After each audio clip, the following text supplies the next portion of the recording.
جا رہے ہیں۔ آج کل کی ویڈیو ہے، 3 غیر مسلم لڑکوں نے مل کر کے کالج سے بچی کو بلایا اور اس کو مار کر کے اسکارپیو میں لے گیا، 3 دن ریپ کیا اور ریپ کرنے کے بعد اس کے جسم کو سریعام لے کر کے پھینک دیا۔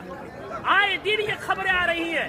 میں پوچھنا چاہتا ہوں، اس کے پیچھے کے ذمہ دار معاشرے کے ہمارے اور آپ جیسے بے غیرت لوگ نہیں ہیں جو شادیوں میں، ناچ گانوں میں، پیسوں میں آگ لگا رہے اور آگ لگا کر کے شادیوں کو اتنا مشکل بنا دیا کہ وقت میں شادیاں نہیں ہو رہی ہے، جس کی وجہ سے ہماری بیٹیاں، جذبات ان میں بھی ہے، جذبات کی رو میں بہ کر کے ایجوکیشن والی بچیاں غیروں کے گود میں کھیل نہیں رہی ہے، بلکہ ٹیشو پیپر بنا کر کے انہیں استعمال کر کے گلی کوچوں میں پھینک نہیں دیا جا رہا ہے، بلکہ ان کے چیتھڑے اڑائے جا رہے ہیں۔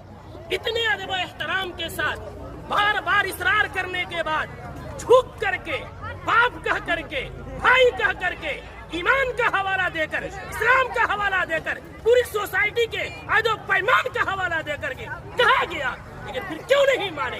جرأت کی بات ہے، ہمت کی بات ہے۔ آخر وہ ہمت آئی کہاں سے کہ پورا معاشرہ بائیکاٹ کر رہا ہے، آپ ناچ لا رہے ہیں، چوک پہ نچا رہے ہیں، پورا بستی اس گناہ سے بچنا چاہتا ہے۔ خدا کا خوف کھائیں ہم لوگ، کل قیامت میں کیا منہ دکھائیں گے؟ پورے گاؤں میں نچاتے ہوئے لے کر آتے ہیں، مسجد کے سامنے سے لے کر آتے ہیں، پورے گاؤں میں۔ یہ کیا ہے؟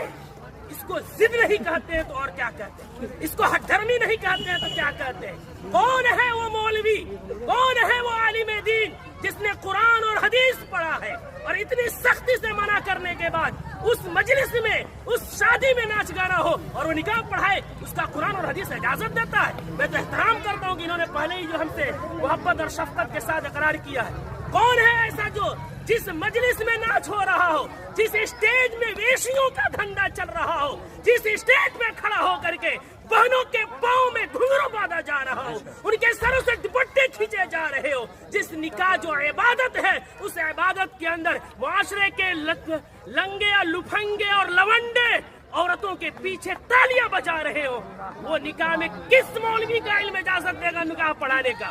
کون سی قرآن اجازت دے گی؟ کون سی حدیث اجازت دے گی؟ یہاں سب کلمہ پڑھنے والے ہیں، ہم مریں گے، رب کے سامنے حاضر ہوں گے۔ دنیا کی بات چھوڑیں، ہمیں یہ خوف کیوں نہیں آتا کہ نکاح ایک عبادت ہے، نماز بھی عبادت ہے، نماز میں اگر کوئی گانا بجائے نماز کا مذاق ہے، نکاح میں کوئی گانا بجائے وہ نکاح کا مذاق نہیں تو کیا ہے؟